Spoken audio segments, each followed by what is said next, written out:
Foundation എന്ന് പറയുന്ന മാവേലിക്കര കേന്ദ്രമായി പ്രവർത്തനം തുടങ്ങിയതാണ്. ജോൺ സാറിൻ്റെ നേതൃത്വത്തിൽ തിരുവനന്തപുരത്തെ ഒരു ഫോട്ടോഗ്രാഫി പ്രദർശനം തുടർന്ന് പെയിന്റിംഗ് എക്സിബിഷൻ നടത്താനുള്ള പദ്ധതികൾ ഞങ്ങളുടെ പക്കലുണ്ട്. ഇന്ന് ഈ മഹനീയ ഏറ്റവും ശ്രേഷ്ഠമായ ഈ അവസരത്തിലേക്ക് വന്നു ചേർന്ന് എല്ലാവരെയും സ്വാഗതം ചെയ്തുകൊണ്ട്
ശബ്ദം രാവിലെ ഇവിടെ ചിഞ്ചു റാണി മാഡം മന്ത്രി ഇവിടെ പരിപാടി പങ്കെടുത്തു. നല്ലൊരു പരിപാടിയാണ്, മ്യൂസിയത്തിൻ്റെ പരിപാടിയാണ്, നല്ല പരിപാടിയായിരുന്നു. അങ്ങനെ അപ്പം വന്നിരുന്നു. അദ്ദേഹം ഈ പറഞ്ഞ പോലെ ഒരു മികച്ച അഭിനയക്കാരനാണ്. ബഹുമാന്യനായ യോഗാധ്യക്ഷൻ ശ്രീ സജി എണ്ണക്കാട്, പ്രശസ്ത ഫോട്ടോഗ്രാഫറും ചിത്രകാരനുമായ TL ജോൺ സാറ്, അതുപോലെ തന്നെ ഫൗണ്ടേഷൻ്റെ മാനേജർ ശ്രീ രാധാകൃഷ്ണൻ സാറ്, ഇവിടെ സന്നിഹിതരായിരിക്കുന്ന ഫോട്ടോഗ്രാഫിയെ സ്നേഹിക്കുന്ന പ്രിയങ്കരായിട്ടുള്ള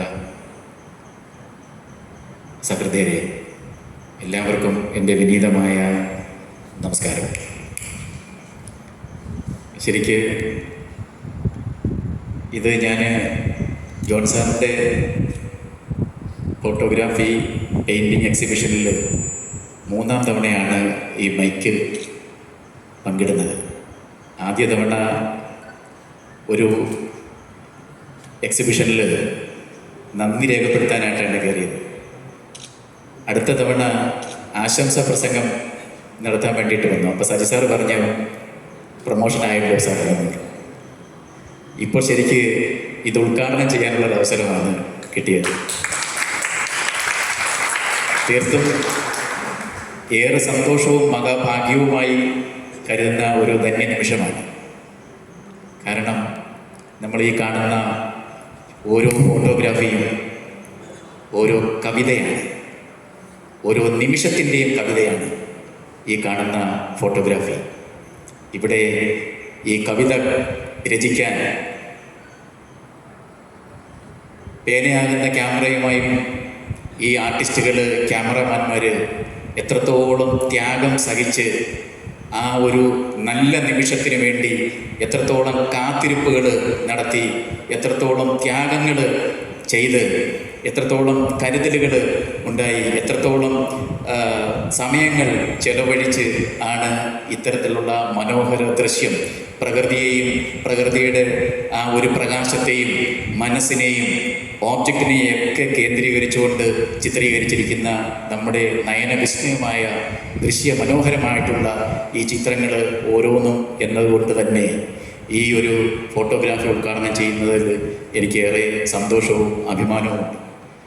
നമ്മുടെ ഫോട്ടോഗ്രാഫർമാർ എടുത്തിരിക്കുന്ന ഞാൻ ജോൺ സാറുമായിട്ട് നേരത്തെ സംസാരിച്ചപ്പോൾ സാറിൻ്റെ പാട്ടിങ്ങനെ സമ്മതിക്കുന്ന സമയത്ത് സാറ് പറഞ്ഞു, നോർത്ത് ഇന്ത്യൻ സ്ഥലങ്ങളിലൊക്കെ സാർ ഫോട്ടോഗ്രാഫിക്ക് വേണ്ടിയിട്ടും ഒക്കെ വൈൽഡ് ലൈഫ് ഫോട്ടോഗ്രാഫിക്കൊക്കെ പോയ സമയത്ത് സാറിൻ്റെ ബാഗും സാറിൻ്റെ ക്യാമറയും സാറിൻ്റെ പേഴ്സും ഒക്കെ നഷ്ടപ്പെട്ടു പോയി അവസാനം ജീവൻ തിരിച്ചു കിട്ടി വന്നേക്കുന്ന കഥകളൊക്കെ സാറിങ്ങനെ പറയാറുണ്ട്. അതുപോലെ തന്നെ സാറ് വൈൽഡ് ലൈഫ് ഫോട്ടോഗ്രാഫിക്ക് വേണ്ടിയിട്ട് എത്രത്തോളം പെയിൻ എടുത്തിട്ടായിരിക്കും ആകെ നമുക്ക് കിട്ടുന്ന 1-2 ആ ഒരു ഷോട്ട് മാത്രമായിരിക്കും. അതിനു വേണ്ടിയിട്ട് സാർ എത്രത്തോളം മാസങ്ങളും ഒക്കെ എടുത്താണ് ആ ഫോട്ടോ എടുക്കുന്നത് എന്നുള്ളതാണ് വാസ്തവം. ശരിക്ക് ദേശാടന കിളികൾ കൃത്യസമയത്ത് വരുന്നത് എവിടൊക്കെ ഏതെല്ലാം സ്ഥലങ്ങളിലാണ് എന്നുള്ളതിനെ പോലും സാറിന് വളരെ നിശ്ചയമാണ്.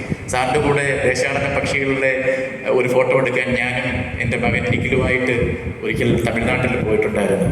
അത്രയ്ക്ക് സാറിൻ്റെ ആ ഒരു എഫേർട്ട്, സാറിൻ്റെ ആ ഒരു ഡെഡിക്കേഷൻ, ശരിക്കും നേരത്തെ സജി സാറ് പറഞ്ഞതുപോലെ കേരളത്തിൽ സാറ് മാത്രമേ ഉള്ളൂ. ശരിക്കും കേരള യൂണിവേഴ്സിറ്റിയുടെ ഔദ്യോഗിക ഫോട്ടോഗ്രാഫർ എന്നതിനുപരിയായിട്ട് ഇന്ന് ലോകത്ത് ശ്രദ്ധിക്കപ്പെടുന്ന തീസിസുകളിൽ, പ്രബന്ധങ്ങളിൽ സാറിൻ്റെ പിക്ചറുകളാണ് പ്രധാനമായിട്ടും ഉള്ളത് എന്നതാണ് വാസ്തവം.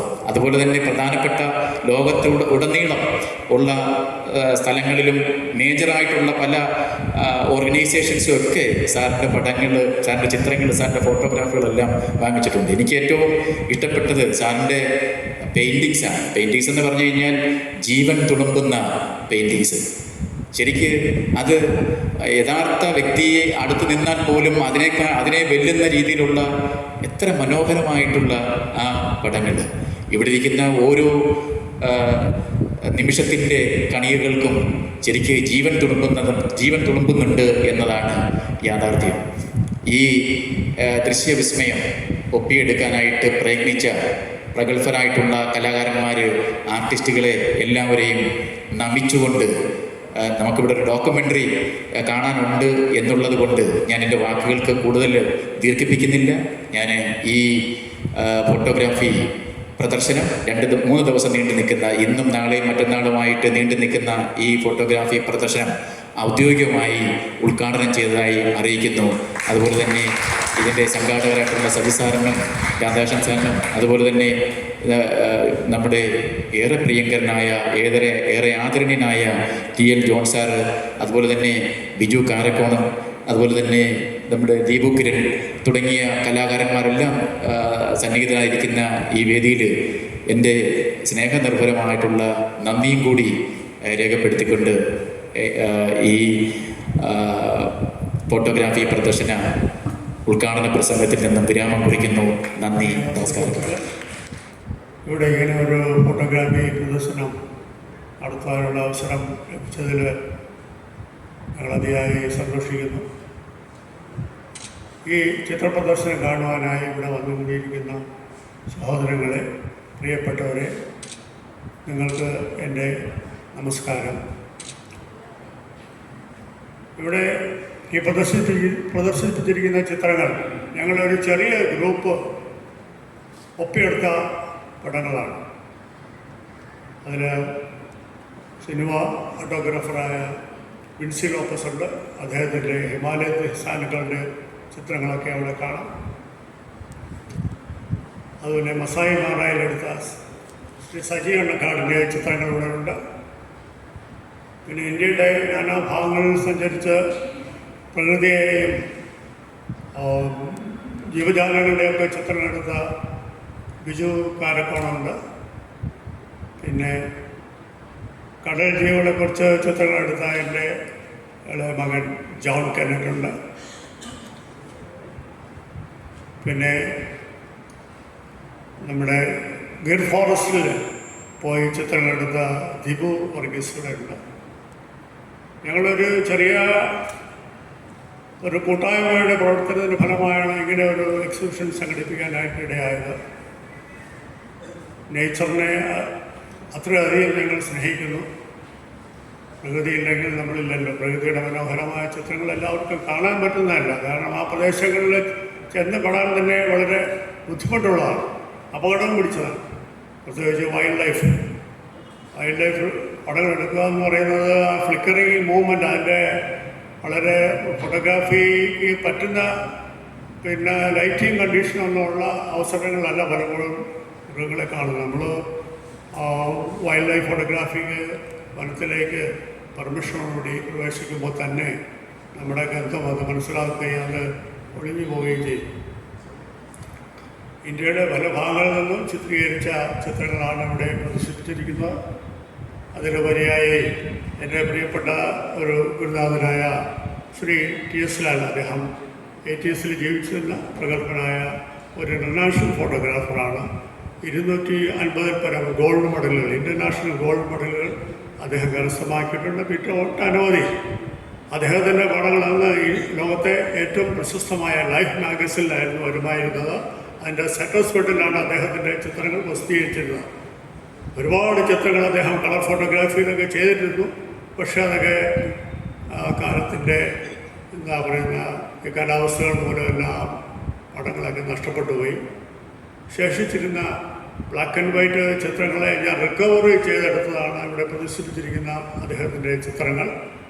അദ്ദേഹം ഗുജറാത്ത് വംശജനായിരുന്നെങ്കിലും അദ്ദേഹം കേരളത്തിലെ കൊല്ലത്ത് ജനിച്ചു വളർന്ന് പഠിച്ച് കൊല്ലത്ത് വെച്ചാണ് ഈ പ്രശസ്തിയെല്ലാം അദ്ദേഹം നേടിയുണ്ടായത് എന്ന ഒരു കാര്യം കൂടി പ്രത്യേകം അദ്ദേഹത്തിൻ്റെ ഒരു വലിയ ആഗ്രഹമായിരുന്നു. അദ്ദേഹത്തിൻ്റെ പ്രദർശനം തിരുവനന്തപുരത്ത് അദ്ദേഹത്തിൻ്റെ കുറേ ചിത്രങ്ങൾ കാണിക്കുക. കാരണം യുവതലമുറയ്ക്ക് ഒരു ആവേശമുണ്ടാക്കും. ഇന്ന് കാണുന്നത് പോലെയുള്ള മോസ്റ്റ് മോഡേൺ സൊഫിസ്റ്റിക്കേറ്റഡ് ക്യാമറ ഒന്നും ഉണ്ടായിരുന്നില്ല, വെറും മാനുവൽ ക്യാമറയാണ്. അപ്പോൾ നമ്മൾ വവ്വാല് നേരെ പറന്നു വരുന്ന ചിത്രങ്ങൾ ഫോക്കസ് ചെയ്തെടുക്കാനൊക്കെ ബുദ്ധിമുട്ടാണ്. അതുപോലെ തന്നെ ഇരുട്ടത്താണ് അത് വരുന്നത്. അതിന് അനുയോജ്യമായ ലൈറ്റിംഗ് സംവിധാനങ്ങളൊക്കെ കൊടുത്ത് അതിനെടുക്കാൻ പറ്റുമായിരുന്നു. അത്രയധികം ബുദ്ധിമുട്ടെടുത്തിയ ചിത്രങ്ങളാണ് ഇവിടെ ഇപ്പോൾ നിങ്ങൾ ദർശിച്ചത്. എനിക്ക് വളരെയധികം പ്രിയപ്പെട്ട ഒരു ഗുരുനാഥനാണ് അദ്ദേഹം. നിരവധി പേരുടെ ശിഷ്യത്വം സ്വീകരിക്കാനുള്ള ഭാഗ്യം എനിക്കുണ്ടായിട്ടുണ്ട്. അതിൽ ചിലരൊക്കെ ആരും തന്നെ ഇപ്പോൾ ഇല്ല, എല്ലാവരും മരണമടഞ്ഞു പോയി. അദ്ദേഹത്തോടുള്ള എൻ്റെ ഒരു നന്ദി ഇടപ്രകാശനമായിട്ടാണ് ഇതിവിടെ ഞാൻ അവതരിപ്പിച്ചിരിക്കുന്നത്. ഞാൻ യഥാർത്ഥത്തിൽ സയൻറ്റിസ്റ്റുകളുമായിട്ടാണ് കൂടുതൽ ഇടപെട്ട് ജീവിച്ചിരുന്നത്. അതുകൊണ്ട് എനിക്ക് സയൻറ്റിഫിക് സബ്ജക്റ്റിനോട് വളരെ കമ്പമായിരുന്നു. അതായത് മറൈൻ ബയോളജി ആൻഡ് ഓഷ്യനോഗ്രാഫി എന്ന് പറയുന്ന ഡിപ്പാർട്ട്മെൻറ്റിലാണ് ആദ്യം കടൽ ഗവേഷണം നടത്തുന്ന ഡിപ്പാർട്ട്മെൻറ്റ്. അപ്പോൾ ജീവജാലങ്ങൾ, കടലിലുള്ള ജീവജാലങ്ങളുടെ ചിത്രങ്ങൾ എടുക്കുക എന്നുള്ളതായിരുന്നു. പക്ഷെ അന്നൊന്നും എനിക്ക് ഇത് അറിയില്ലായിരുന്നു എങ്ങനെയൊക്കെയാണ് കടലിലുള്ള ജീവജാലങ്ങളുടെ ചിത്രങ്ങൾ എടുക്കുക എന്നുള്ളതൊക്കെ. പക്ഷെ അത് പിന്നീട് നല്ല വിദഗ്ധരായ ആളുകളുമായിട്ടൊക്കെ ഇൻ്റർനാഷണൽ വിദേശത്തുള്ള ഫോട്ടോഗ്രാഫേഴ്സുമായിട്ടൊക്കെ ചർച്ച ചെയ്ത് എഴുത്തുകൂത്ത് നടത്തിയൊക്കെ പഠിച്ചതായിരുന്നു. അതുപോലെ തന്നെ തിരുവനന്തപുരം കളർ ഫോട്ടോഗ്രാഫി ഒന്നും ആരും ചെയ്യുമായിരുന്നില്ല. എനിക്ക് പറയാൻ പറ്റും, ഞാനായിരുന്നു ആദ്യകാലങ്ങളിൽ കളർ ഫോട്ടോഗ്രാഫി ചെയ്തുകൊണ്ടിരുന്നത്. കളർ പ്രോസസ്സിങ്ങും ഇതുപോലെ തന്നെ ബോംബെയിൽ പോയി വലിയ കമ്പനികളുടെ ട്രെയിനിങ്, കൊഡാക്, ആക്ഫ ഗവോട്ട് ഇങ്ങനെയുള്ള കമ്പനികളുടെയൊക്കെ ട്രെയിനിങ് എടുത്ത ഒരാളായതുകൊണ്ട് എൻ്റെ കൂടെ ഈ പ്രവർത്തിക്കുന്ന, എൻ്റെ കൂടെ ആയിരിക്കുന്ന ഞങ്ങളൊരു കുടുംബമായിട്ടാണ് ഞങ്ങൾ ഇവിടെ ഇപ്പോൾ അവതരിപ്പിച്ചിരിക്കുന്ന ഫോട്ടോഗ്രാഫർമാരെല്ലാം കൂടെ ഒന്നിച്ച് കഴിയുന്നത്. എപ്പോഴും ഗ്രൂപ്പായിട്ട് ഞങ്ങൾ സഞ്ചരിക്കും. അങ്ങനെ ഗ്രൂപ്പായി സഞ്ചരിച്ചിട്ടാണ് ഈ ചിത്രങ്ങളൊക്കെ പലതെടുക്കുക. വളരെ വളരെ ബുദ്ധിമുട്ടുള്ള കാര്യമാണ് ചിത്രങ്ങൾ പകർത്തുക എന്നുള്ളത്. അങ്ങനെയൊക്കെ നേടിയെടുത്ത ചിത്രങ്ങളാണ് നിങ്ങളുടെ മുമ്പിൽ അവതരിപ്പിച്ചിരിക്കുന്നത്. നിങ്ങളുടെ വിലയേറിയ കമൻറ്റ് ഞങ്ങൾക്ക് ആവശ്യമാണ്. അത് ഞങ്ങൾക്കേറെ പ്രചോദനം നൽകുന്നതാണ്. ആയതിനാൽ നിങ്ങളുടെ കമൻറ്റുകളൊക്കെ നിങ്ങൾ പ്രകാശിപ്പിക്കണം.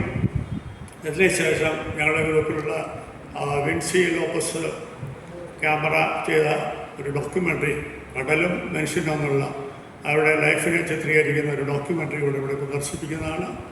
അതിൻ്റെ ഡയറക്ടറായിട്ടിരിക്കുന്നത് എൻ്റെ ഇളയ മകൻ ജോൺ ബെല്ലറ്റാണ്. ഞാൻ എൻ്റെ ഈ വാക്കുകളിലൂടെ ചുരുക്കുന്നു. നിങ്ങളുടെ വിലയേറിയ സമയം ഞങ്ങൾക്ക് വേണ്ടി തന്നതിന്, ഇവിടെ വന്നതിന്, ഞങ്ങളുടെ ചിത്ര പ്രദർശനം ആസ്വദിച്ചതിനും ഒക്കെയും നിങ്ങൾക്ക് നന്ദി ചെയ്യുന്നു. നമസ്കാരം എല്ലാവർക്കും.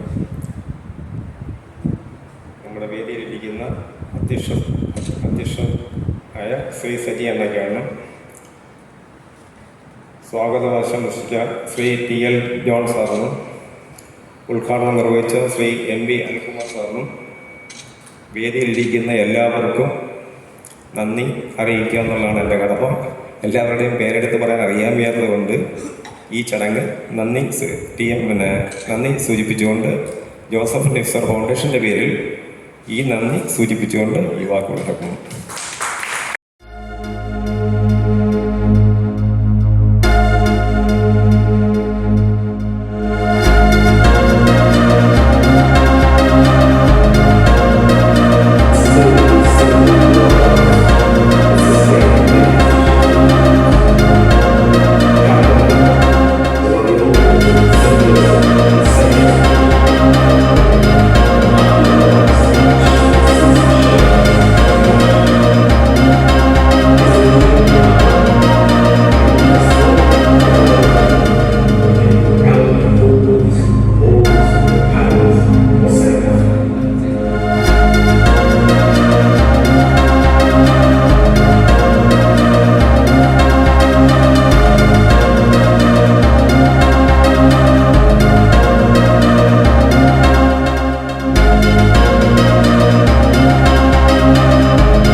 ഇന്ത്യയുടെ യഥാർത്ഥ പിതാവ് എന്നറിയപ്പെടുന്ന ജോസഫ് നിപ്സനെ ഇന്ത്യയിൽ യഥാർത്ഥത്തിൽ പലരും അറിയില്ല.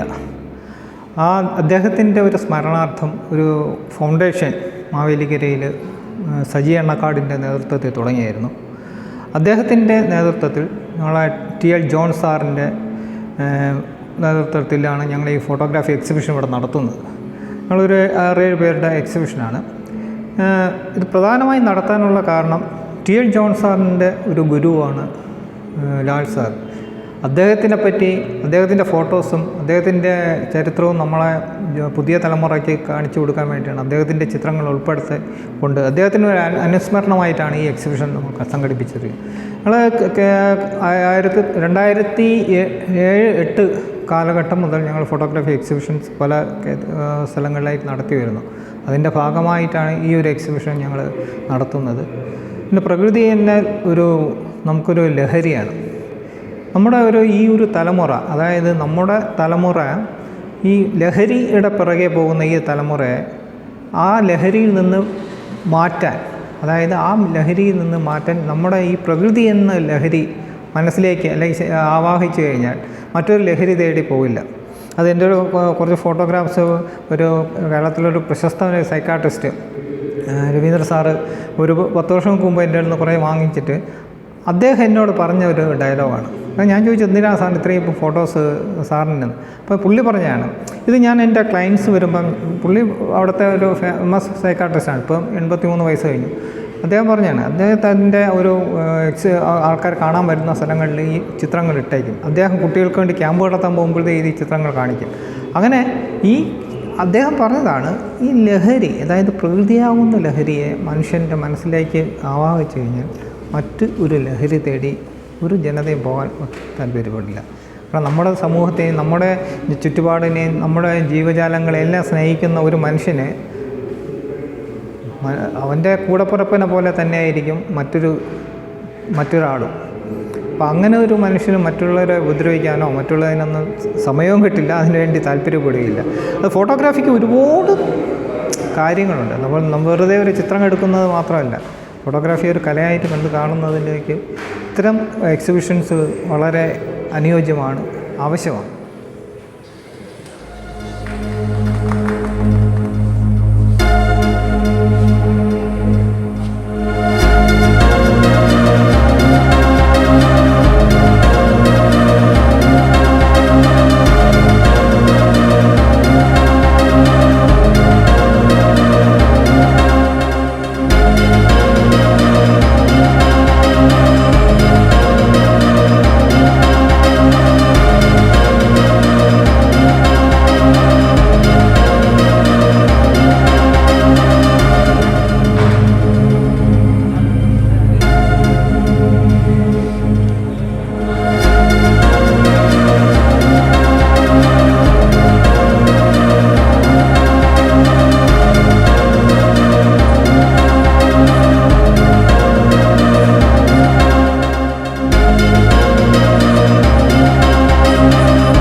A panorama from a nearby cliff gives a glimpse of one of the biggest concentrations of traditional fishing in the world.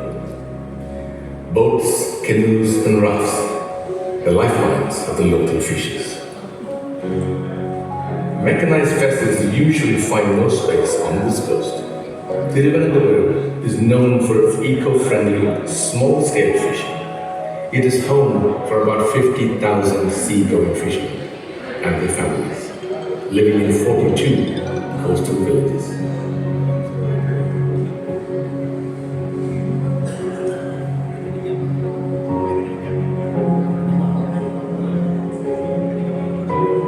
Sun, surf and salt-laced breeze in these bumpy beaches